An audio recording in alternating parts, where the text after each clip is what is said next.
반갑습니다. 돌집사TV입니다. 자, 이번 시간에는 화물 운송 종사 필기 핵심 내용들 한번 살펴보도록 하겠습니다. 자, 먼저 1과목부터 시작해야겠죠? 자, 교통 및 화물자동차 운수사업 법규에 대해서 보도록 하겠습니다. 자, 우리 먼저 속도 한번 볼게요. 자, 도로교통법, 차로에 따른 통행차의 기준인데요. 자, 고속도로 편도 2차로인 경우죠. 1차로는 80km 이상 주행으로 앞지르기 해야 된다. 즉, 80km가 최고 속도다라고 보실 수가 있겠죠. 자, 2차로는 모든 자동차가 통행 가능합니다. 자, 근데 고속도로 편도 3차로에서는 좀 바뀌죠. 자, 그림을 그려보도록 할게요. 자, 이게 3차로죠. 1차로, 2차로, 3차로 우리가 보통 아는 차로가 있습니다. 자, 그래서 1차로는 보통 우리 3차로에서 보시면은 편도 2차로와 동일합니다. 즉 무슨 말이냐? 1차로와 2차로는 이제 통행할 수 있는 자동차가 똑같다라는 거죠. 자, 근데 여기서 왼쪽 차로, 오른쪽 차로라는 단어가 나와요. 자, 요 개념부터 잘 살펴보셔야겠죠.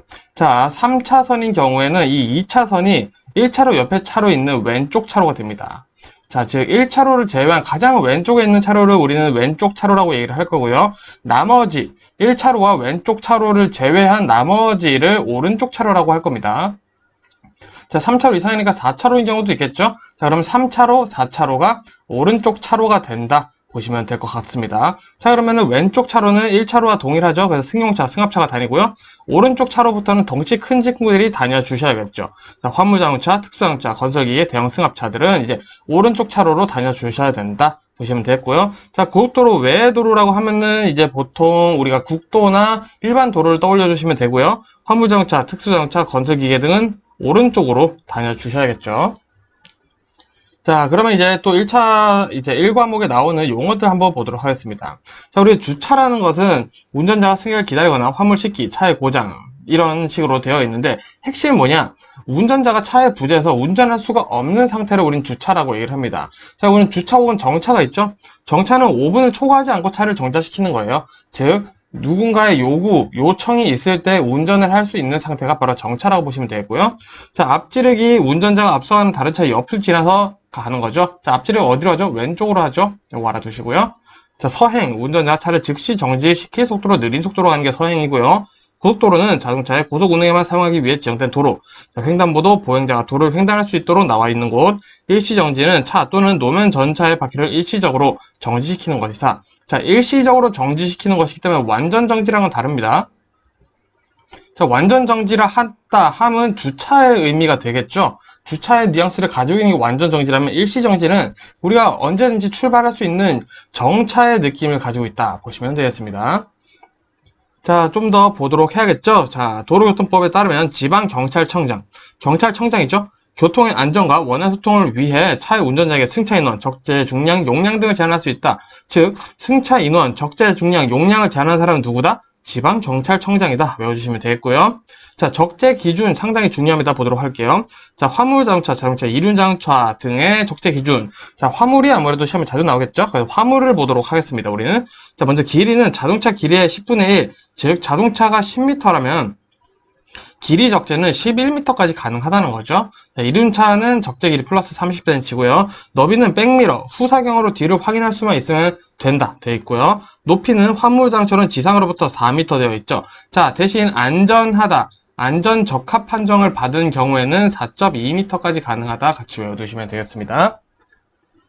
자, 그리고 안전기준을 넘는 화물의 적재 허가를 받은 경우가 있겠죠. 자, 이런 경우는 너비 30, 길이 50 이상의 빨간 천으로 된 표식을 달아줘야 된다라는 기준이 있고요. 밤에는 반사가 되는 반사 표시가 되어 있는 것을 달아야 된다 보시면 되겠습니다. 자, 그럼 이제 최고 속도, 최저 속도 한번 알아볼게요. 자, 일반 도로에서 편도 1차로는 60이죠. 2차로 이상은 80입니다. 최저 속도는 없어요. 자, 중요한 건 고속도로죠. 자, 편도 1차로 80입니다. 최저 속도는 50, 다 동일하고요. 자, 편도 2차로 이상부터예요. 자, 고속도로 매시 100까지 가능합니다. 자, 근데 80까지 가능한 친구들 있죠? 적재 중량 1.5톤을 초과하는 화물자동차, 특수자동차, 위험물 운반자동차, 건설기계는 80까지 되어 있다 라고 보시면 되겠죠. 자, 그러면 우리 화물은 80이라고 보시면 되겠죠. 자, 근데 지정 고시한 노선, 구간의 고속도로가 있겠죠. 즉, 표지판으로 여기는 최고속도가 뭐 110까지 가능하다, 120까지 가능하다 라고 되어 있는데, 그래도 최고는 120 이내로 되어 있다는 거 보시면 되겠고요. 자, 우리 아까 나왔었던 2차로 이상 고속도로에서 내시 80에 해당했었던 친구들 있죠. 적재 중량 1.5톤 초과하는 화물자동차, 특수자동차, 위험물 운반 자동차, 건설기계는 90으로 제한되어 있다. 보시면 되겠습니다. 자, 그리고 자동차 전용도로에서는 최고속도 90, 최저 속도는 30이다. 보시면 되겠죠. 자, 그러면 제1종 대형 면허로 우리가 어떤 것들을 운전할 수 있는지 보겠습니다. 요게 시험에 나오기 때문에 봐야겠죠? 자, 먼저 승용자동차, 승합자동차, 화물자동차 되는데, 자, 우리가 헷갈리는 거는 이제 건설기계랑 특수자동차란 말이죠. 건설기계 외우기 쉽습니다, 생각보다. 자, 덤프트럭, 아스팔트, 콘크리트, 요거 3개 외워줄게요. 자, 덤프트럭, 아스팔트 살포기, 또 뭐 아스팔트 콘크리트 재생기, 이런 아스팔트란 단어 들어갔다. 그럼 무조건 대형 1종으로 할 수 있다는 뜻이고요. 콘크리트도 마찬가지죠. 펌프, 뭐 믹서 트레일러 이런 단어가 들어가 있다. 콘크리트란 단어가 들어가 있다. 1종 대형면으로 운전할 수 있다라는 거죠. 자, 그리고 추가로 뭐 노상 안전기, 천공기, 그리고 도로 보수 트럭도 가능하다. 이렇게 외워주시면 될 것 같습니다. 자, 그러면 이제 비, 눈 등 악천 후식 감속 운행 기준 보겠습니다. 감속 운행은 두 가지인데요. 최고 속도 20% 감속과 최고 속도 50% 감속이 있습니다. 자, 20%는 비가 내려서 노면이 젖어 있는 경우, 눈이 20mm, 2cm죠? 2cm 미만 쌓인 경우는 최고 속도 20% 감속을 한다. 자, 그럼 최고 속도 50%는 폭우, 폭설, 안개 등으로 가시거리가 100m 있는 경우. 자, 핵심은 이거죠. 가시거리가 100m 이내라면 무조건 50% 감속을 해야 된다는 거고요. 자, 노면이 얼어 있거나 눈이 20mm, 2cm 이상 쌓인 경우는 최고 속도 50% 감속을 해야 된다. 자, 이게 무슨 말이냐? 최고 속도가 100km/h로 제한된 도로에서 폭설, 안개 때문에 가시거리가 100m인 거예요. 이럴 경우는 50% 감속해야 되죠. 자, 그러면은 몇 킬로를 줄여야 되나요? 자, 50km/h로 줄여야 되죠. 자, 이렇게 간단하게 계산할 수 있는 문제가 시험에도 나올 수 있다라고 보시면 되겠죠. 자, 그러면 다음엔 통행의 우선순위 보겠습니다. 자, 가장 최고는 긴급자동차죠. 자, 순서 볼게요. 긴급자동차. 긴급자동차를 제외한 일반 자동차. 자, 일반 자동차. 자, 그 다음에 이륜차. 자, 그 다음에 건설기계. 자, 이 순서로 간다. 건설기계. 자, 이 순서로 간다는 거 알아두시면 되겠고요. 자, 요게 가장 뭐 핵심이라고 보시면 되겠습니다.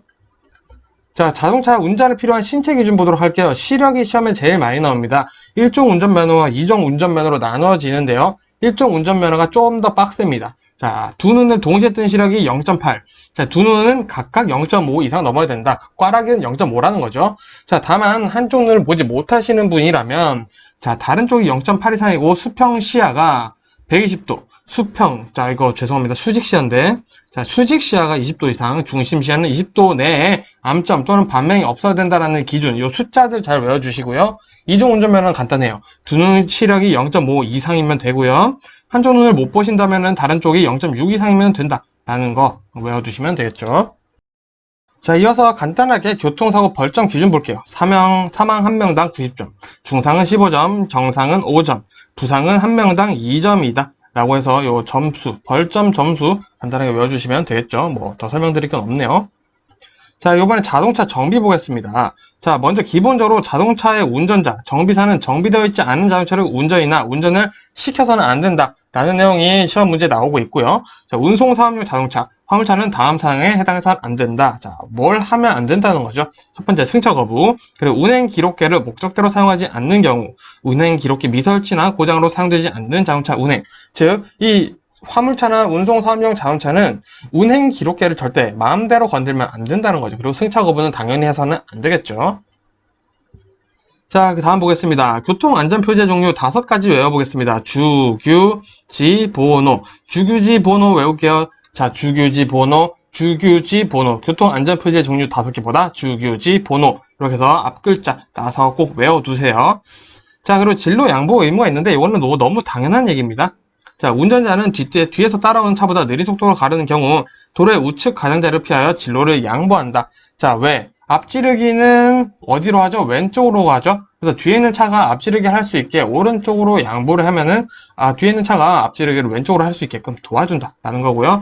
통행 구분이 설치된 도로의 경우에는 그러지 않는다. 자, 도로의 목적이 정확하게 있는 상태라는 거죠. 자, 뭐 이런 내용들이 있는 거기 때문에 이것들은 뭐 간단히 우리 상식과 경험선으로 풀어주시면 되겠습니다. 자, 다음에 요거 좀 헷갈리는 거니까 잘 외워보도록 할게요. 자, 도로 서행장소, 비탈길의 고견마루, 바른 비탈길의 내리막, 도로가 굽은 부분, 커브죠? 자, 지방경찰청장이 안전표지로 지정한 곳 교차로. 자, 요거는 서행 장소입니다. 서행. 자, 그럼 앞지르기 금지 장소 있어요. 교차로나 터널. 자, 여기 교차로 서행이랑 똑같죠? 자, 도로의 구분 부분, 요것도 서행이랑 똑같죠? 비탈길의 고갯마루, 서행이랑 똑같죠? 가파른 비탈길의 내리막, 서행이랑 똑같죠? 지방경찰청장이 안전표지로 지정한 곳 마찬가지 서행이랑 똑같죠? 자, 그럼 앞지르기와 서행의 차이는 뭐다? 앞지르기는 터널에선 금지되어 있다. 터널에선 서행해서는 안 된다. 라고 보시면 될 것 같습니다. 서행 장소와 앞지르기 금지 장소는 뭐다? 터널의 차이다. 외워주시면 되겠죠? 자, 그리고 정차, 주차 금지구역, 요거 시험에 진짜 자주 나와요. 자, 먼저 보시면 교차로, 횡단보도, 건널목이나 보도차도 구분된 도로 보도. 당연히 안 되죠. 자, 근데 여기서부터 이제 숫자 나온 친구들 주목해 볼게요. 교차로 가장자리 또는 도로의 모퉁이로부터 몇 미터? 5m 이내에 주정차 금지되어 있고요. 안전지대가 설치된 도로에서는 그 지대부터 사방 10m 이내 주정차 금지. 버스 정류장은 10m 이내 주정차 금지입니다. 이거 과속딱지 은근 많이 찍히시니까 조심하시고요. 자, 건널목의 가장자리 또는 횡단보도로부터 몇 미터? 10m 이내다. 자, 그래서 횡단보도 있는지도 여러분들 잘 파악해 주셔야 돼요. 그래서 소방용수시설, 비상소화장치, 소방시설은 5m다. 자, 그래서 소방은 무조건 5m. 요거라도 꼭 외워두시고 시험 보러 가세요. 자, 이어서 우리 아까 1종 대형면허로 봤었는데 1종 보통이랑 2종 보통 간단하게 차이만 좀 보도록 할게요. 자, 1종 보통 같은 경우는 승차 정원 15인 이하인 승합차가 가능한데 2종 보통으로는 10인 이하의 승합차가 가능하다라는 거 일단 뭐 요거 정도 차이만 알아두시면 좋을 것 같아서 제가 이거는 굳이 넣어봤습니다. 자, 그리고 끝으로 운전면허 결격 사유 한번 보도록 할게요. 자, 음주운전 3회 이상 사고 시 면허 취소 3년간 운전면허 취소 금지고요. 운전면허 효력이 정지된 기간 운전하다 취소가 또 됐어요. 또 걸린 거죠. 그럼 1년 동안 운전면허 취득 정지고요. 자, 무면허 운전으로 사람을 살해한 후 발생 후 사고 조치 규정 위반 시 5년간 운전면허 받을 수 없고요. 자, 운전면허 효력 정지된 기간 동안 운전면허 당연히 받을 수 없죠. 자, 중요한 건 요겁니다. 면허 취소 벌점 및 누산 점수죠. 자, 1년 안에 121점이다. 2년 안에 201점이다. 3년 안에 271점 이상이다. 그럼 면허 취소된다. 라고 요 숫자 잘 외워주시면 좋을 것 같습니다. 자, 이렇게 해서 1과목은 첫 번째 영상 여기서 마무리하고요. 전 다음 1과목 영상으로 또 인사드리겠습니다. 고생 많으셨습니다. 반갑습니다. 돌집사TV입니다. 자, 이번 시간에도 1과목 이어서 보도록 하겠습니다. 이번 시간에는 내용이 조금 많아요. 자, 첫 번째, 교통사고 중 과속사고에 해당하는 경우다. 자, 이렇게 보시면 지금 내용이 굉장히 많죠. 자, 가장 중요한 거 말씀드릴게요. 자, 과속사고는 20km/h를 초과한 시점부터 과속사고라는 판단 기준이 된다. 라는 거, 그것만 알아두시면 되겠습니다. 진짜 간단해요. 이것만 알아두시면 돼요. 자, 그 다음에는 이제 도주사고인데요. 도주사고 왜 이렇게 많아요? 자, 근데 제가 뉘앙스를 잡아드리겠습니다. 여기에 9가지 공통점이 있습니다. 첫 번째, 후속조치. 자, 그리고 연락처입니다. 요 두 가지 개념만 잘 잡으시면 도주사고 문제 무조건 푸세요. 자, 먼저 후속조치는 뭐냐? 후속조치는 일단 사상자가 발생했으면 내가 병원에 신고를 하거나 119에 신고를 하는 거겠죠. 자, 내가 하거나 후속조치는 제3자가 해도 가능하다. 자, 제3자는 누구냐? 목격자가 해도 되고요. 경찰이 해도 되고요. 자, 동승자가 해도 됩니다. 자, 그 누구든지 후속조치를 누군가 해주면은 상관이 없다라는 겁니다. 자, 그리고 연락처. 사고 나고 내가 뭐 하루 종일 같이 있을 거 아니죠? 연락처는 남겼는지 안 남겼는지가 가장 중요합니다. 자, 그리고 도주사고. 거짓말을 했냐? 자, 거짓말 했어 안 했어? 요거다. 요 세 가지 개념만 잘 잡으시면 돼요. 자, 1번부터 볼까요? 자, 차량과 충돌. 사상을 인식하고도 가버렸어요. 자, 이거는 그냥 뭐 너무 뺑소니죠? 나쁜 놈입니다. 피해자를 방치한 채 사고 현장 이탈했어요. 후속조치 안 했죠. 사고 사실 은폐하려고 거짓 진술했어요. 거짓말했죠. 부상 피해자에 대한 적극적 구호 조치가 없어요. 후속조치 제대로 안 했죠. 피해자가 사망했다고 조치 없이 갔어요. 이것도 후속조치 안 했죠. 운전자를 바꿔 신고했어요. 거짓말했죠. 피해자를 병원까지 후송만 했어요. 후속조치는 했는데 연락처를 안 남겼네요. 자, 사리분별 없는 피해자가 혼자 처리할 수 있다고 해서 간 경우, 자, 이것도 연락처 안 남겼어요. 단, 사리분별이 없는 피해자가 혼자 처리할 수 있겠다 해서 연락처를 남겼어요. 그래도 후속조치를 안 했다. 이것도 문제될 수 있습니다. 자, 어떤 상황에는 구호조치 없었다. 후속조치 안 했다. 그래서 요 후속조치, 연락처, 거짓말, 요 세 개로 도주사고 판단해 보시면 됩니다. 자, 단, 도주사고 미적용 사례가 세 가지가 있어요. 자, 첫 번째, 사고장소 혼잡해 차를 대고 돌아왔어요. 여기서는 죽어도 차를 댈 수가 없는 거예요. 그래서 잠시 옆에 차 대고 돌아올게 해서 돌아왔어요. 요건 도주 아니고요. 자, 가해자가 피해를 입어 제3자 후속 조치했다. 자, 후속 조치. 제3자 가능하다고 했죠? 자, 3번도 마찬가지예요. 경찰이나 소방관이 후속 조치하고 연락처 줬어요. 자, 일단 연락처 남겼고 후속 조치 내가 안 했지만 제3자가 해줬다. 그래서 이거는 도주 사고가 안 된다. 보시면 되겠습니다. 자, 사망사고 성립 요건 보도록 하겠습니다. 자, 여기 우리 보시면은 지금 장소적, 운전자적 과실, 피해자 요건 이렇게 세 가지가 있는데 요거는 너무 신경 쓰실 필요 없습니다. 자, 장소적 요건, 사망사고가 성립하려면은 이 어디서 사고가 일어나야 되냐, 그 장소는 어디냐, 이런 얘기를 해주는 거죠. 모든 장소죠. 자, 운전자 과실도 마찬가지예요. 운전자가 실수했냐, 실수했으면 이거 사망사고다 보는 거겠죠. 자, 근데 예외사항에 우리는 주목을 해야 됩니다. 자, 운전자 과실인데 요거 보세요. 자동차 본래 운행 목적이 아닌 작업 중의 과실로 피해자가 사망했어요. 요런 상황이라면은 운전자 과실에 해당하지 않아서 사망사고로 보지 않는다는 거죠. 요거는 안전사고로 본다는 겁니다. 그래서 요 예외사항 보셔야 되고요. 운전자 과실을 논할 수 없는 경우는 운전자 과실을 보지 않기 때문에 사망사고가 될 수 없겠죠. 또 피해자 요건도 마찬가지예요. 피해자가 자살 등 고의사고 혹은 운행 목적이 아닌 작업 과실로 피해자가 사망한 경우에는 피해자적 요건에 해당하지 않기 때문에 요 사망사고는 맞지만 피해자가 자살했다? 요거는 사망사고의 피해자라고 볼 수가 없어. 해가지고 이제 사망사고가 성립되지 않는다라는 거죠. 요 뉘앙스 이해하셨죠? 자, 신호지시 위반도 마찬가지예요. 신호지시 위반 하려면 어떻게 해야겠죠? 신호등이 있어야겠죠. 혹은 경찰관이 있는 곳에서 위반을 해야지 사고가 성립이 되겠죠. 생각해보면 되게 당연한 얘기입니다. 자, 근데 여기서는 좀 특이한 게 있어요. 피해자적 요건, 인적 피해를 입었어요. 근데 요거는 사고가 맞죠. 근데 내가 신호 위반해서 막 어디 건물을 들이받고 이런 거예요. 요거는 신호 위반 사고라고 볼 수 없다. 사람이 다쳐야 신호 지시 위반 사고고 대물 피해 물건만 다쳤다? 그러면 어쩔 수 없다. 요거는 신호 지시 위반 사고는 아니다라고 보는 거죠. 자, 또 운전자 과실 예외사항 볼까요? 불강력적인 과실, 부득이한 과실 이런 거죠. 만부득이한 게 어쩔 수 없었다는 뜻입니다. 자, 예를 들어서 내가 앞에 신호 대기하고 있는데 이렇게 빨간불이에요. 뒤에 차가 와서 나를 쳤어요. 튀어나가져 버렸죠. 자, 이거 신호 위반이다? 아니다. 요 내용을 하고 있는 거죠.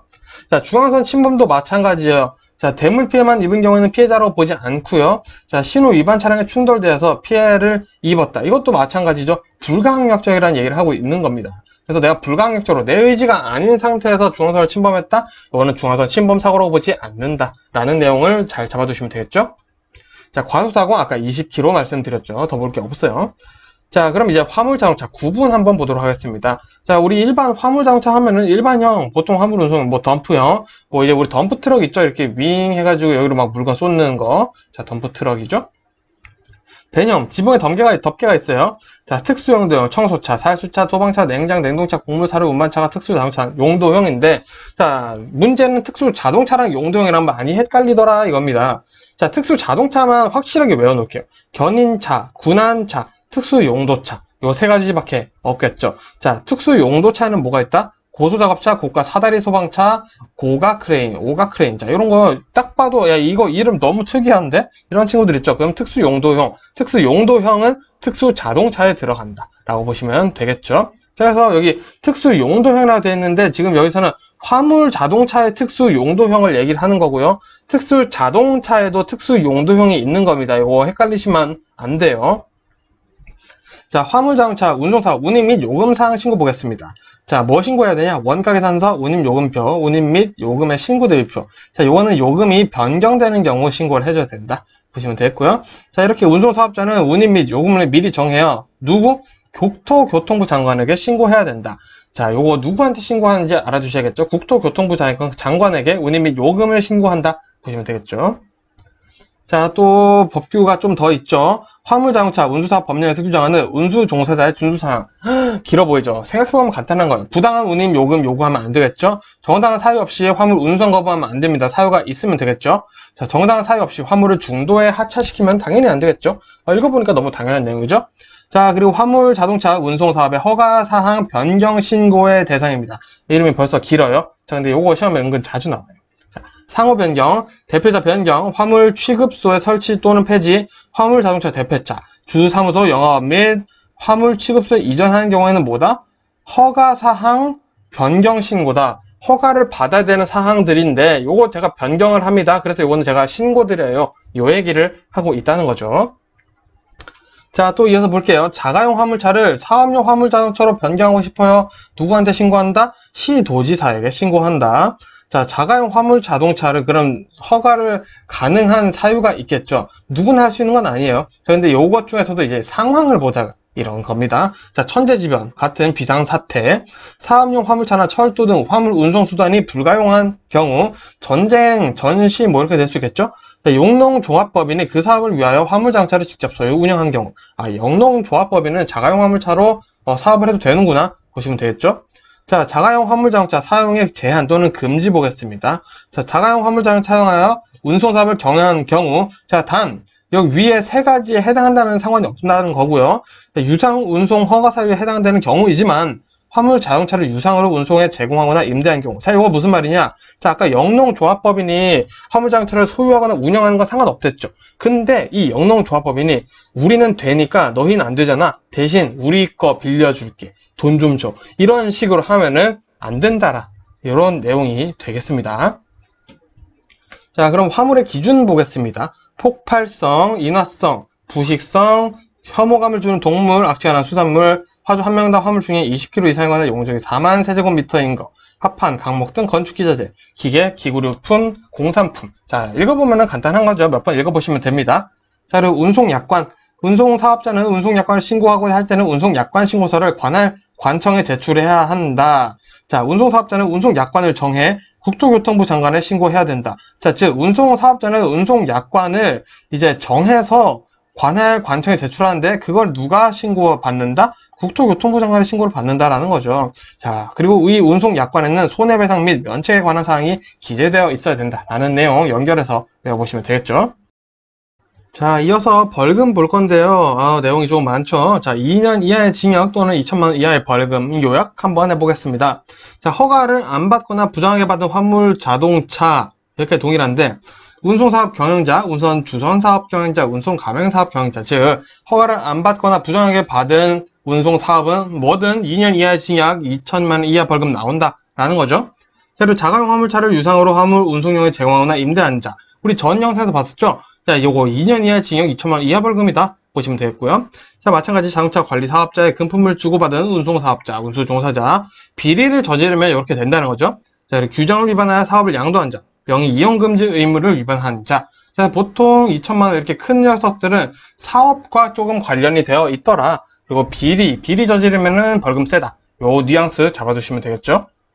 자, 자동차 말소 등록 사유 보겠습니다. 시험에 자주 나와요. 자, 자동차 제작, 판매자 등의 반품한 경우 말소해야겠죠. 촬영이 초과됐어요. 말소해야겠죠. 자, 수출하는 경우 말소해야 됩니다. 그리고 자동차 본래 기능을 회복할 수 없거나 멸실된 경우 이것도 뭐 폐차하는 거죠. 그리고 교육이나 연구 목적의 자동차는 이제 자동차 말소 등록에 사유가 된다 보시면 되겠습니다. 자, 이 말소 등록 언제 해야 되냐? 사유 발생한 날로부터 1개월 안에 해야 된다. 자, 그리고 추가로 자동차 번호판 봉인은 누가? 시도지사가 한다 라는 거 외워주시면 되겠죠. 오늘 외울 게 좀 많죠, 이번 영상은. 자, 그럼 자동차 운행 제한 보겠습니다. 자, 여기서 뭐 전시, 시변, 비상사태, 그리고 뭐 소통 원활을 위한 경우 이렇게 되어 있는데 또 대기 오염 방지가 또 특이하게 들어가 있습니다. 이런 경우를 통해서 이런 이유로 의해 자동차가 운행 제한될 수 있다라는 거 알아두시면 되겠죠. 자, 이 운행 제한은 국토교통부 장관과 경찰청장이 협의해서 정한다. 라는 거, 국토교통부 장관이 다 해왔었는데 혼자 하는 건 아니죠. 자, 임시 운행 허가는 국토교통부 장관이나 시도지사에게 받는다. 이런 것도 외워주셔야겠죠. 자동차 검사 종류 보면은 신규, 정기, 튜닝 검사, 임시 검사, 수리 검사 이렇게 5가지가 있더라 외워주시면 되겠습니다. 자, 그리고 대기 환경보전법령이 1과목에서 마무리로 나오는데요. 저 용어들 좀 볼게요. 자, 대기 오염 물질, 대기 오염 원인이 되는 가스나 입자상 물질, 기체나 고체라는 거죠. 이 기체, 고체 모든 것들을 대기 오염 물질이라 본다. 자, 가스는 물질이 연소나 합성, 분해되면서 발생하는 기체고요. 매연은 연소할 때 생기는 유리탄소가 주가 되는 입자상 물질, 고체죠. 그러니까 검댕도 유리탄소 응결하여 생기는 입자상 물질, 고체다. 아이고. 자, 저공해 자동차, 대기 오염 물질의 배출이 없는 자동차나 배출 허용 기준보다 오염 물질을 적게 배출하는 차를 우린 저공해 자동차라 부르고요. 자, 공회전 제한 장치, 차에서 배출되는 대기 오염 물질을 줄이고 연료 절약하기 위해 자동차에 부착하는 장치다. 자, 요거 버스, 택시, 그리고 화물차, 자, 그리고 택배차, 요런데 부착 명령될 수 있다라는 거 알아두시고요. 자, 그리고 저공해 자동차를 전환 개조 명령을 했는데, 자, 요거를 어겼다. 300만원 이하의 와트로 나올 수 있다. 보시면 되겠죠. 자, 끝으로 아까 말씀드렸지만 공회전 제한장치 부착 대상대상 보겠어요. 버스, 자, 광역 직행 좌석 모든 버스라는 거죠. 그리고 일반 택시 하시는 분들, 그리고 버스 운송 사업에 사용되는 자동차, 이것도 마찬가지죠. 그리고 화물 자동차, 자, 최대 적재량이 1톤 이하인 배영 자동차, 택배차 이런 것들이 해당한다. 보시면 되겠고요. 자, 원동기 가동 제한 위반 시 처벌은 무조건 다 5만 원이다 그냥. 요거 알아두세요. 그냥 원동기 관련된 벌금, 가동 제한 월급 나왔다. 그냥 5만 원이다. 요거만 외우시면 돼요. 이해하실 필요 없습니다. 우리 시험 풀기 위해서 공부를 하고 있는 거기 때문에 그러시면 보고요. 자, 그리고 환경부 장관, 광역시장, 시장, 군수의 운행차는 수시 점검을 해야 된다. 자, 여기 어쨌든 공무원 분들이죠. 좀 이제 급이 높은 공무원들이라는 거죠. 이런 차들은 항상 수시 점검을 해줘야 된다라는 것도 있다. 보시면 되겠습니다. 자, 이렇게 해서 1과목은 중요한 내용 다 살펴봤고요. 자, 저는 또 2과목으로 인사드리겠습니다. 고생 많으셨습니다. 반갑습니다. 돌집사TV입니다. 자, 이번 시간은 2과목 볼 건데요. 화물 취급 요령은 우리가 생각해보면은 아주 당연한 내용들이 많이 나옵니다. 그래서 이거는 단순 암기도 중요하지만 조금 더 생각을 해보면서 아, 그렇구나 라고 이해를 하시면서 공부를 해보셨으면 좋겠습니다. 자, 그럼 바로 문제 보도록 할게요. 자, 먼저 화물 취급 시 주의사항 있습니다. 화물 적재 시 차량 적재함의 가운데부터 좌우로 적재한다. 자, 요거는 그냥 중간을 잡아놓고 적재를 하는 게 오히려 제일 낫다라고 보는 거죠. 자, 두 번째, 적재함 아래쪽부터 무거운 중량 화물을 적재한다. 자, 요거 당연하겠죠. 무거운 건 아래 있는 게 낫죠. 자, 그리고 운행 중 화물의 쏠림을 방지하기 위해 윗부분부터 바닥까지 평평하게 매야 된다. 당연하죠. 자, 운전자는 운행 전 적재한 물건이 쓸릴 것에 대한 주의를 운행 전에 점검해야 된다. 자, 당연한 내용들 나오고 있습니다. 자, 그럼 이런 것들 외워줘야겠죠. 인수 거절 이사 화물 대상이 있습니다. 자, 고객이 휴대 가능한 귀중품, 다른 화물에 손해 끼칠 수 있는 물건, 그리고 운송에 특수한 관리 요하는 물건은 인수를 거절을 할 수 있다. 거절될 수 있다. 보시면 되겠습니다. 자, 그리고 배출가스로 보는 고장 확인 볼 건데요. 자, 색깔은 총 4개가 있습니다. 먼저 무색, 청색, 정상이죠. 그리고 검은색으로 배출가스가 나오는 경우 그 이유까지 좀 알아두시는 게 좋은데요. 자, 먼저 불완전 연소가 되고 있는 겁니다. 그럼 왜? 초크 고장이 났거나 에어클리너, 엘리먼트가 막혀 있거나 연료 장치가 고장났을 경우에는 검은색으로 배출가스가 나오고 있습니다. 자, 그리고 백색, 흰색이죠. 다량의 엔진 오일이 실린더 위로 올라와서 연소를 하는 거예요. 자, 왜? 헤드 게스킷이 파손되었거나 밸브의 오일실이 노후되었거나 피스톨링이 마모된 경우, 자, 이런 경우에는 오일들이 새어나올 수 있겠죠. 그렇기 때문에 흰색으로 이제 실린더 위로 올라와서 연소가 가능해진다 보시면 되겠습니다. 자, 요 장치들 좀 보도록 하겠습니다. 먼저 현가 장치인데요.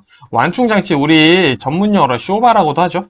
자, 주요 기능은 뭐냐? 자동차의 높이를 유지해주거나 노면의 충격 완화를 해주죠. 그리고 올바른 휠 얼라인먼트를 유지해주기 위해 현가 장치가 존재합니다. 휠 얼라인먼트는 조향 장치죠. 자, 그래서 연관성이 있다. 자, 그리고 차체 무게 지탱해주고 타이어 접지 상태를 유지해주고 주행 방향의 일부 정도 조정을 해준다. 자, 일부를 조정해주는 거지 뭐 조향장치의 기능을 가지고 있다라고는 아주 보기 어렵습니다. 자, 그럼 이 현가장치의 구성 스프링 4개만 외우도록 하겠습니다. 먼저 판 스프링, 우리 버스나 화물차에 사용하고요. 코일 스프링은 승용차에 많이 사용을 합니다. 구조가 복잡하다라는 거 알아두시고요. 토션바 스프링은 비틀어도 원위치해주는 스프링이에요. 그래서 이건 비틀림 스프링이라고도 얘기도 합니다. 공기 스프링, 작은 진동도 흡수할 수 있게 만들어져 있고요. 구조가 아주 복잡하고요. 그렇기 때문에 아주 비싼 스프링이다 보시면 되겠습니다. 이 스프링 4가지 외워주시고요. 조향장치 보도록 하겠습니다. 자, 우리 조향장치 자동차의 진행 방향을 바꿔주는 것이죠. 핸들부터 시작을 해서 피트먼 암 이렇게 들어와가지고 이제 앞차축에 연결이 되죠. 그래서 타이어에 명령을 내려주기 시작한다 보시면 되겠습니다. 자, 이 조향장치에서 가장 중요한 거, 시험에 정말 자주 나오는 거 바로 휠 얼라인먼트입니다. 캠버, 캐스터, 토인, 조향축, 혹은 킹핀 경사각해서 시험에 나올 수 있는 이 4명의 친구, 4명의 어벤져스다 라고 외워주시면 되겠고요. 자, 기본적으로 이 휠 얼라인먼트는 자동차 앞바퀴가 자동차를 지지하는 데 필요한 모든 요소, 그리고 그 요소, 우리가 자동차가 움직이고 방향을 바꾸는 데 필요한 모든 각도를 조절해주는 친구들이다 라고 보시면 되겠습니다. 자, 시험에 나오는 건 요거겠죠. 캠버와 조향축 경사각이 작용했을 때는 핸들 조작을 가볍게 해준다 라는 특징이 있고요. 캐스터와 조향축 경사각이 작용했을 때는 핸들의 복원성을 부여해준다. 자, 무슨 말이냐? 직진을 용이하게 해준다라는 뜻이고요. 자, 캐스터의 작용은 그럼 뭐냐? 핸들 조작의 안정성과 확실함을 부여해주는 것이 캐스터다. 그리고 토이는 뭐냐? 타이어의 마멸을 최소로 줄여주는 친구다라고 보시면 되겠습니다. 자, 근데 이 토인에 대해서 조금만 더 설명드리면 우리 자동차 앞바퀴만 보겠습니다. 앞바퀴의 앞부분 A, 뒷부분을 B라고 볼 건데요. 이 A 부분이 B 부분보다 더 좁은 관계를 우린 토인이라고 합니다. 자, 그럼 과장해서 본다면은 약간 이렇게 돼 있는 거죠. 자, 이렇게 돼 있을 때 우리 토인, 조정이 잘 되어 있었다 라고 보는 거고요. 만일에 이 앞부분이 B, 뒷부분보다 더 넓다 그러면 토아웃이라고 보시면 되겠습니다. 토아웃은 안 좋은 거다 라고 알아두시면 되겠어요. 자, 그럼 바로 제동장치 보도록 하겠습니다. 브레이크죠. 자, 우리 풋브레이크, 주차 브레이크, 감속 브레이크 있는데 시험에 제일 자주 나오는 감속 브레이크만 좀 알아보도록 하겠습니다. 자, 풋브레이크의 보조예요. 풋브레이크는 우리가 발로 밟는 말 그대로의 그 브레이크죠. 자, 근데 이 풋브레이크만 너무나도 사용을 하게 되면 우리는 화물차죠. 그러다 보면은 문제가 생기더라 이겁니다. 자, 왜? 베이퍼록이나 페이드 현상이 발생을 하더라 이건데, 자, 베이퍼록은 뭐냐? 브레이크 오일에 기포가 생겨서 브레이크가 잘 작동하지 않는 거예요. 자, 풋브레이크만 너무 쓰다 보니까 이제 열받죠. 뜨겁죠. 이게 마찰이 심해지다 보니까 이 브레이크 오일의 기포, 브레이크 오일이 끓어서 기포가 생기는 거예요. 그래서 잘 작용하지 않는 거죠. 자, 또 페이드가 일어날 수 있는데요. 자, 브레이크 라이닝과 브레이크 드럼, 이 라이닝과 드럼 자체의 변형이 오는 겁니다. 그래서 브레이크가 잘 안 드는 거죠. 그래서 이 풋브레이크를 너무 사용하다 보니까 베이퍼록이랑 페이드 현상이 일어나더라. 그래서 감속 브레이크를 좀 같이 사용해줘야 된다라는 내용이 담겨져 있다는 거죠. 자, 그럼 이 감속 브레이크 장점 뭘까요? 자, 풋브레이크 사용해서 줄여 운전 안정성을 높이고 운전자의 피로를 줄여줍니다. 그리고 브레이크 슈, 드럼, 타이어 이런 풋브레이크만 사용했을 때 마모되는 것들을 마모를 좀 더 줄여준다는 거죠. 눈이나 비가 왔을 때 미끄러짐을 줄여주고요. 클러치 사용도 당연히 줄게 되겠죠. 풋브레이크를 절 쓰니까. 자, 그러다 보니까 클러치 관련 부품의 마모도 줄어들게 되겠죠. 자, 그리고 브레이크 작동 소음이 줄어 승객에게는 오히려 편안함을 줄 수 있다라는 장점이 있겠습니다. 자, 그럼 이제 운송장의 역할 및 기능 보겠습니다. 자, 운송장의 역할은 총 7가지가 나와요, 시험에.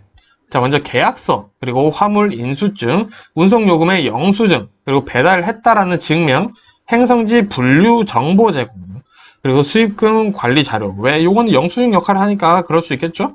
그리고 정보 처리의 기본 자료가 된다. 그래서 요 7가지 눈으로 계속 봐두시면서, 들으시면서 외워주시면 되겠죠? 운송장의 역할 및 기능은 계약서, 화물 인수증, 그리고 운송 요금 영수증, 배달에 대한 증명, 행선지 분류 정보, 수입금 관리 자료, 정보 처리 기본 자료 이렇게 7가지가 있다 보시면 되겠습니다.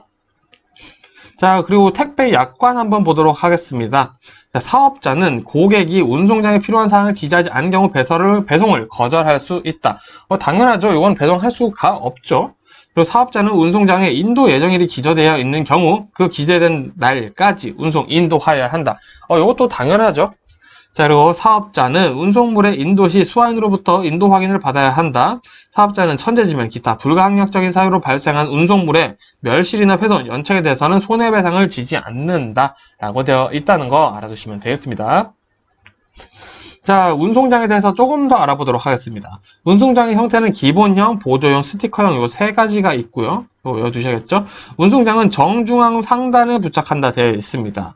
그래서 운송장을 만일에 붙이기 어려운 경우도 있겠죠? 자, 그런 경우에는 운송물을 새로운 박스에 넣어서 배송을 해서 운송장을 붙인다라는 거죠. 그래서 막 이렇게 쭈글쭈글 했어요. 운송장 붙이기 힘들면은 요거를 박스 안에 넣어서 운송장을 붙인다. 요 내용을 하고 있습니다. 자, 그리고 우리 이사화물 배상 한번 볼게요. 사업자 책임, 누구 책임? 사업자 책임으로 지금 이사화물이 해제가 된 거예요. 그런 경우 어떻게 손해배상을 해야 되냐? 자, 인수일 이틀 전에 해제 통지했어요. 이틀 전 혹은 그 전에 해제를 했죠. 그럼 계약금의 2배를 주는 거죠. 자, 인수일 1일 전에 해제 통지했어요. 계약금 4배 받으셔야 됩니다. 자, 인수일 당일에도 해제 통지, 인수일 당일에 해제를 했다. 그럼 6배죠. 자, 근데 인수일 당일인데 연락도 없어요. 그러고 나서 다음날 갑자기, 저 못했습니다. 죄송합니다. 이래요. 그러면은 계약금 10배를 받으셔야 된다. 라는 거 보시면 되겠습니다. 자, 그리고 포장 합리화의 원칙 6가지 한번 외워보도록 할게요. 자, 사양 변경의 원칙, 집중화 및 집약화의 원칙, 재질 변경의 원칙, 시스템화 및 단위화, 유역화 및 표준화, 효준화, 대량화 및 대형화의 원칙이다. 자, 이게 뭐냐? 포장의 기능이라는 거죠. 그냥 쉽게 얘기해서. 포장의 기능에는 6가지가 있더라. 라고 보시면 되겠습니다. 자, 그럼 화물 운송의 책임과 한계에 대해서 한번 보겠습니다. 자, 우리 사업자가 잘못하면 손해배상을 해야겠죠. 근데 면책되는 사유가 있더라 이겁니다. 자, 사업자의 손해배상 면책 사유입니다. 첫 번째, 이사 화물의 결함, 자연 소모된 경우. 두 번째, 이사 화물의 성질에 의한 발화, 폭발, 부패 등. 자, 그리고 세 번째, 법령 또는 권권력으로 인한 운송의 금지, 몰수, 압류당한 경우. 그리고 네 번째, 천재지변이나 불가항력적인 사유로 인한 손해는 사업자가 배상하지 않는다라는 거죠. 자, 근데 이사 화물이 고객의 책임이 아닌 상태로 멸실되거나 훼손된 경우 사업자는 고객에게서 운임에 청구를 할 수가 없고요. 운임을 받은 경우라면 당연히 돌려줘야겠죠. 자, 그리고 고객은 사업자에게 멸실, 훼손에 대한 사고 증명서를 1년에 한 해 요구할 수 있다. 1년이 지나면 요구할 수 없다는 거죠. 자, 그럼 이제 포장에 대해서 좀 보도록 하겠습니다. 자, 요거 굉장히 당연한 내용들인데 한번 봐두시면 금방 기억 남으실 거예요. 자, 보겠습니다. 가구류의 경우 박스 포장하고 모서리 부분을 포장하여 면책 확인서를 받아 집하한다. 자, 요거 가구류 옮겨보신 분이라면 이렇게 하죠.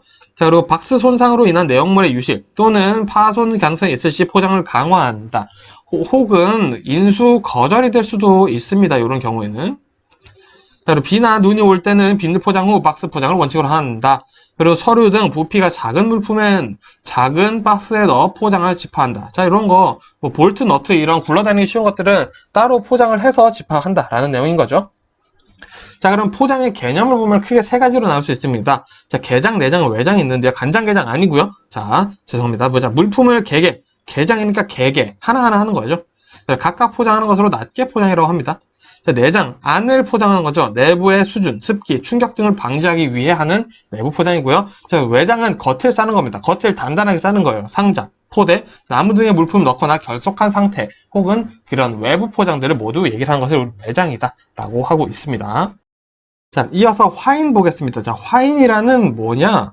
자, 화인이라는 것은 매수인의 사용 편의 및 선적 서류와 물품과의 대조의 편의를 주는다. 자, 이 선적 서류, 물품들에 대해서 뭐가 있는지 확인을 해볼 수 있다는 거죠.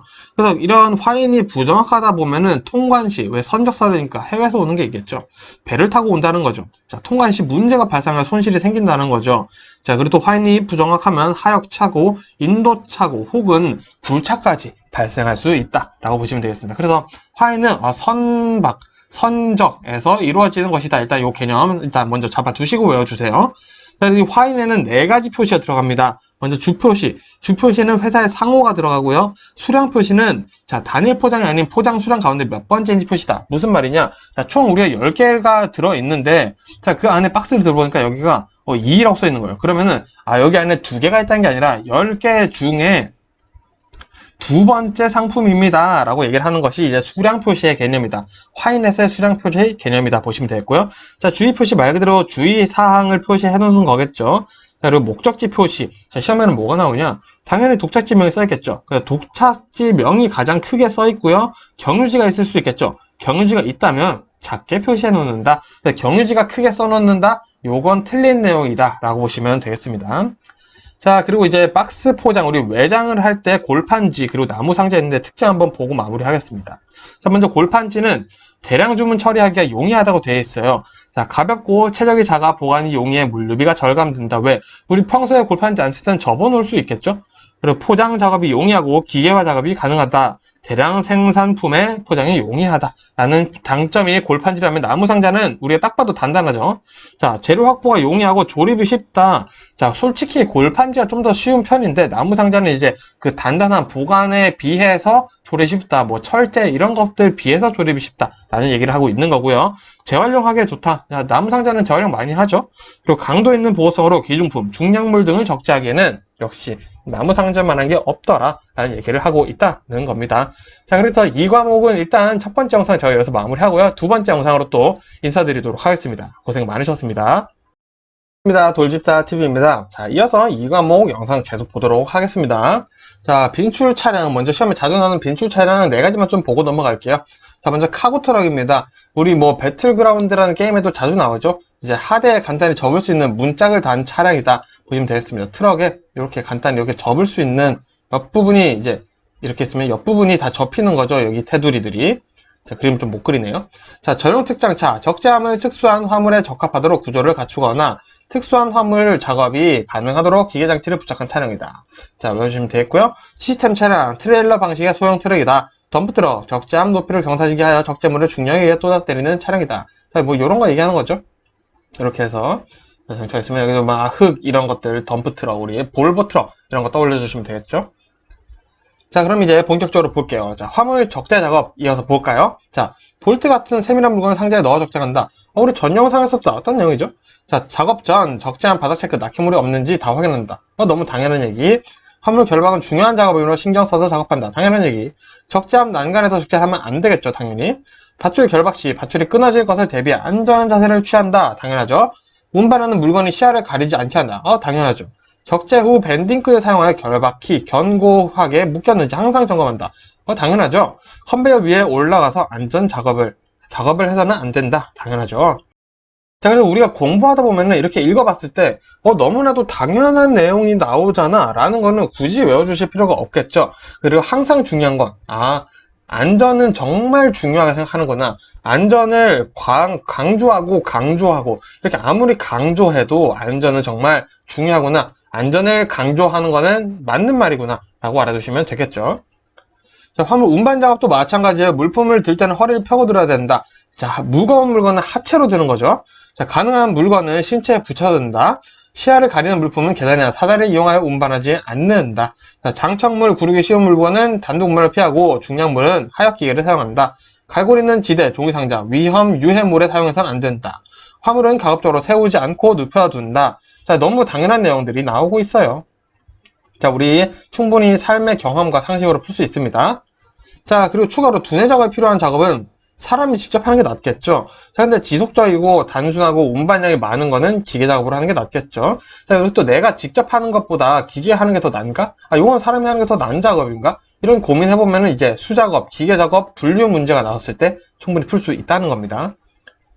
자, 우리 파레트에 관해서 한번 보도록 하겠습니다. 파레트에 시험에 정말 자주 나오는 친구들 제가 싹 모았습니다.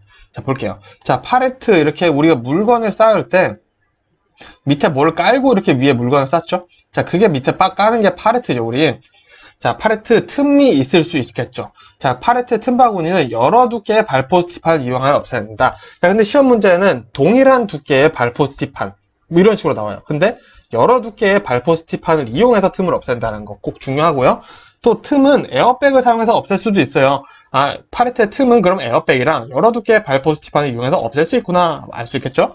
그리고 파레트가 얽히지 않게 합판을 쓴다. 합판은 파레트가 얽히지 않게 사용하는구나. 요 세 개 꼭 잘 외워주시고요.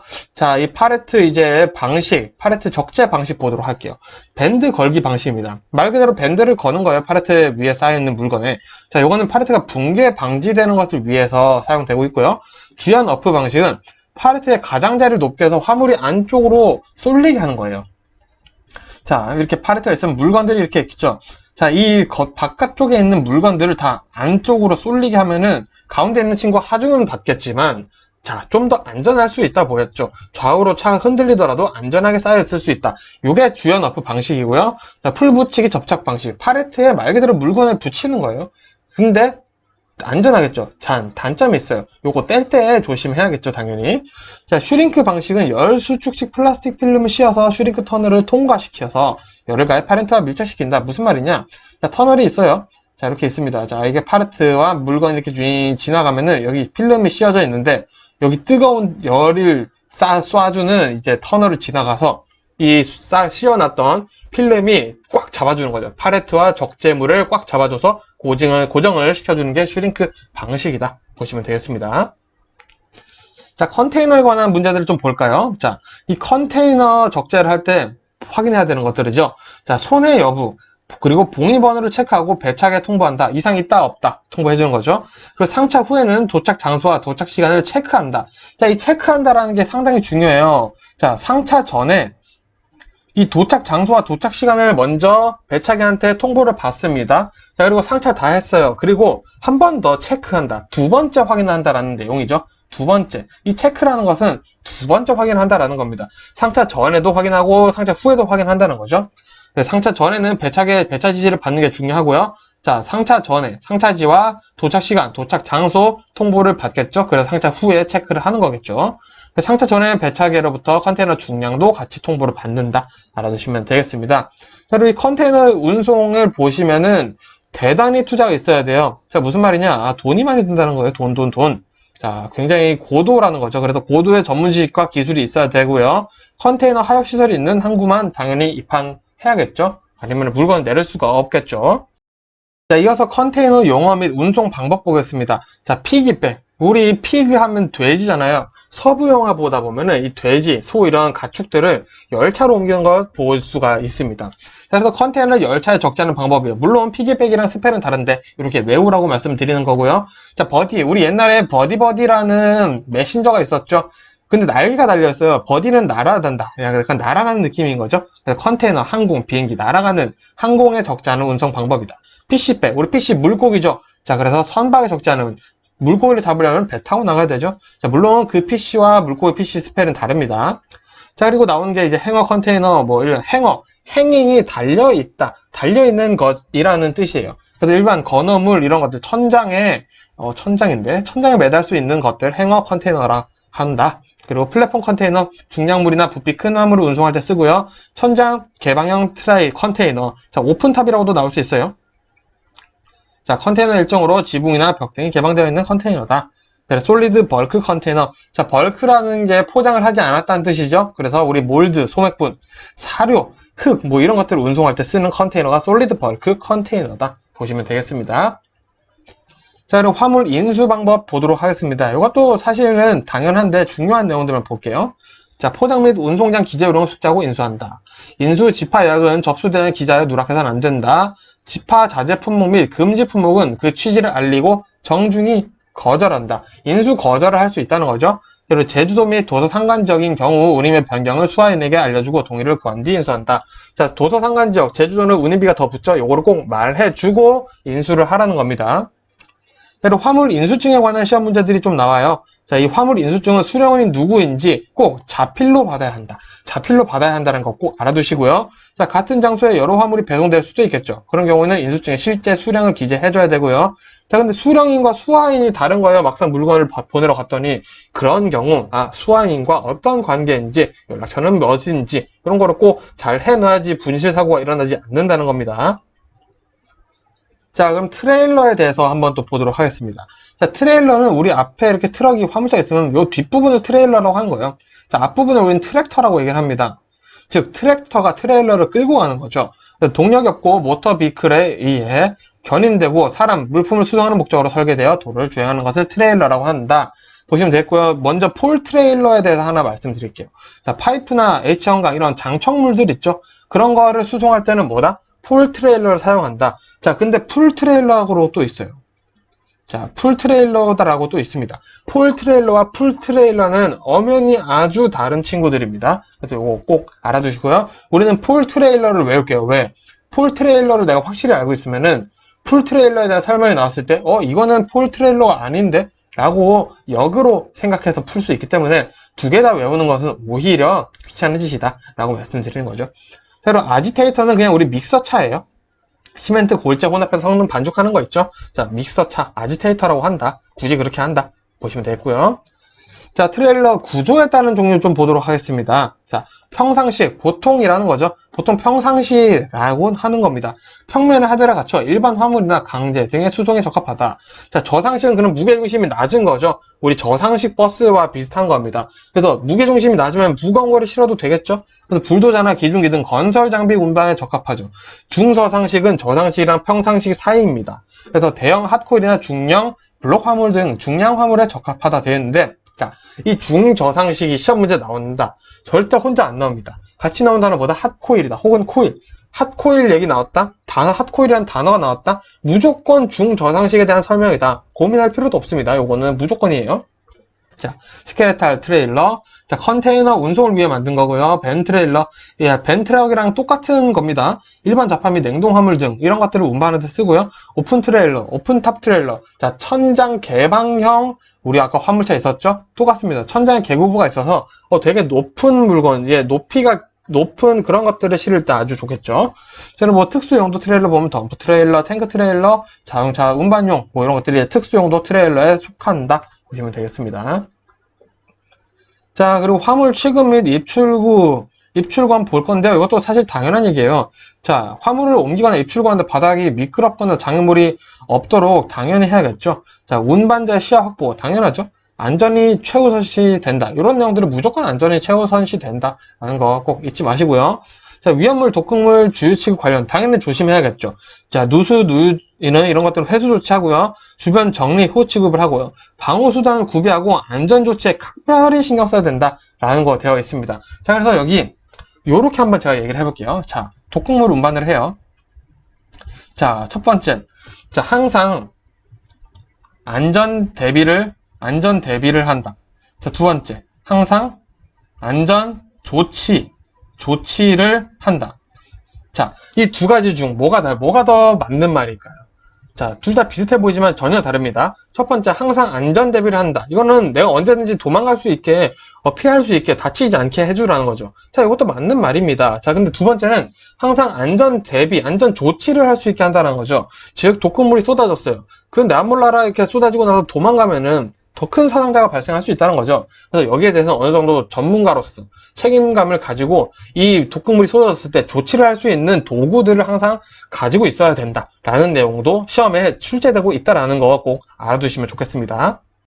자, 그리고 이 과목에는 뭐 운행 요령 이런 거 나와요. 규정속도 준수, 비포장 도로에서 서행하고 정량 적재 준수한다 뭐 이런 내용들 나오는데 읽어보시면은 맞는 말인지 틀린 말인지 충분히 우리 이 정도는 구분하실 수 있잖아요. 저보다 더 잘 구분하실 수 있는 거를 제가 너무 잘 알고 있어서 넘어가겠습니다. 자, 그럼 이제 중요한 내용 봐야겠습니다. 자, 고속도로에 제한되는 차량들이 있더라라는 거죠. 그래서 우리 화물차 같은 경우에는 제한되는 경우가 상당히 많습니다. 그래서 시험 문제에 나올 가능성도 상당히 높다는 거죠. 자, 외우겠습니다. 자, 축하중은 10톤 초과하면 제한되고요. 총중량은 40톤 초과하면 제한됩니다. 길이는 적재물을 포함한 길이가 16.7 초과되면 제한되고요. 폭은 적재물을 포함한 차량의 폭이 2.5m 초과되면 제한됩니다. 높이는 적재물을 포함한 차량의 높이가 4.0m, 4m 초과하면 제한되고요. 안전하다고 판단된 경우는 4.2m까지 가능하다. 그리고 모래, 흙, 자갈 이런 쓰레기들 날아갈 수 있는 운반, 흙 이런 것들을 운반하는데 덮개가 없다 제한되는 거고요. 적재물, 파손품 낙하될 수 있다 제한되고요. 자, 저속 차량, 이 운행 속도가 50km/h 미만의 차량은 제한돼요. 왜? 우리 고속도로 최저 속도 제한이 50이죠? 그래서 그런 거겠죠. 자, 그리고 이상 기후 시에는 연결 차량은 제한된다. 뭐 풀카고나 트레일러 이런 카라반 이런 것들은 고속도로 타다가 벌금 맞을 수도 있다. 그래서 잘 확인하고 다니셔야겠습니다. 이 내용 시험에 자주 나오만 하겠죠. 자, 그리고 이제 사고에 대해서 좀 볼 건데요. 제가 파손 사고 원인과 대책으로 다른 것도 설명드리겠습니다. 우리 일단 택배, 화물 이런 것들이 파손됐다. 왜겠어요? 자, 집합이 화물에 포장 불량이 됐을 수도 있습니다. 고객의 잘못일 수 있고요. 무분별해 너무 막 적재를 한 거예요. 그러다 보니까 파손 날 수 있죠. 그리고 상하차시 막 던진 거예요. 그러다 보면 사고 날 수 있겠죠. 그래서 어떻게 하냐? 자, 대책이죠. 집합이 고객의 내용물의 정보를 듣고 포장 상태 요거는 좀 더 보강 포장해 주셔야겠습니다. 내일 다시 올게요. 이렇게 얘기를 하거나 가볍거나 가볍더라도 화물은 던지면 안 되겠죠. 자, 이런 내용들 우리가 파손 사고가 나지 않게 하려면은 나라면 어떤 행동을 취할까? 이렇게 생각해 보면 굳이 이 내용들을 외우실 필요가 없다는 겁니다. 자, 마찬가지예요. 자, 우리 분실 사고 한번 떠올려 볼까요? 자, 화물 이런 것들이 분실이 일어나요. 왜? 도난 때문에 있을 수 있겠죠. 자, 그럼 이 도난 언제 일어나냐? 차량을 이석하는 경우 이석 시 발생할 수 있습니다. 자, 예를 들어 내가 이 오피스텔 택배를 하는데 두 개가 너무 가까워요. 여기다 그냥 차 세워놓고 빨리 갔다 오자. 갔다 왔는데 문을 안 잠갔어요. 자, 이럴 때 분실 사고 일어날 수 있겠죠. 또, 자, 분명히 나는 수화인한테 줬는데 알고 봤더니 수령인이랑 수화인이랑 달랐던 거예요. 막상 나는 수화인에게 줬는데 못 받았다고 막 그러는 거예요. 알고 봤더니 엄한 사람한테 줬던 거죠. 이런 것도 분실사고가 될 수가 있다는 겁니다. 자, 또 오손사고 있어요. 오손사고 더러워지는 거죠. 왜? 택배, 고객이 김치를 포장을 했는데 다 터졌어요. 그럼 옆에 다 더러워지는 거죠. 또 한약 재료, 이런 것들이 포장이 불량해서 터져버리면 주변이 다 더러질 수 있겠죠. 자, 대체 어떻게 하냐? 보강 포장이 거의 답이라고 볼 수 있겠습니다. 그래서 우리 이런 문제들이 나왔을 때는 나라면 어떻게 할까? 한번 상식선으로 생각해보자. 내 경험 중으로 바탕으로 고민해보자. 이런 식으로 문제를 풀 수 있는 게 정말 화물에는 상당히 많이 나오니까 내가 외우지 못했던 거라도 찍지 마시고 시간 충분히 있으니까 문제 꼭 잘 읽어보시면 풀 수 있습니다. 자, 끝으로 그럼 이제 운송물의 수탁 거절 가능 사유 보고 이 과목 마무리할게요. 자, 먼저 택배사마다 다른 기준이 있는 두 가지가 있습니다. 자, 포장의 가로 세로 높이의 합이 각 회사 기준을 초과하는 경우. 자, 이거 회사마다 다릅니다. 무게가 각 회사의 기준을 초과하는 경우. 이것도 회사마다 다르고요. 자, 공통사항 볼까요? 가액이 300만 원 초과하는 경우 밀수품, 군수품, 부정품 당연히 안 되죠. 자, 현금, 카드, 수표, 증권 등 현금화가 가능한 물건 경우 안 된다. 그리고 미풍양속 반하는 경우 안 되고요. 인화물질이나 위험한 물건은 안 되겠죠. 그리고 동물 당연히 안 되죠. 시체 이런 것도 당연히 안 됩니다. 자, 고객이 운송량에 필요한 내용을 기재하신 경우 요거는 못하는 거죠. 자, 어디로 보내 이런 거 안 썼으면 못하는 거죠. 자, 운송에 적합한 포장이 안 되는 경우 고객에게 요청을 하는 겁니다. 이거는 우리가 해주는 게 아니에요. 고객이 해주셔야 됩니다. 그리고 고객이 운송물 확인을 거절하거나 운송물과 다른 내용으로 운송장을 기재한 걸 내가 알았어요. 그러면은 이거는 보낼 수 없습니다. 거짓말 하시면 못 보내요. 라고 고객에게 얘기를 해줘야 됩니다. 즉 고객이 잘못했으면은 이거는 우리가 해주는 건 아니에요. 고객이 뭔가 실수를 했으면 이거는 우리가 어떻게 해주면은 그 수많은 사람도 어떻게 다 합니까? 그죠? 그럼 포장업체를 하죠. 그죠? 자, 어쨌든. 자, 여기서 뭐 수탁 거절될 수 있는 사유들이 이렇게 있는데 천천히 읽어보니까 이거 굳이 뭐 안 외워도 맞는 말이네. 라고 생각하고 넘어가 볼 수가 있다는 거죠. 자, 이렇게 해서 어쨌든 2과목 마무리 해보고요. 저는 또 3과목으로 인사드리겠습니다. 고생 많으셨습니다.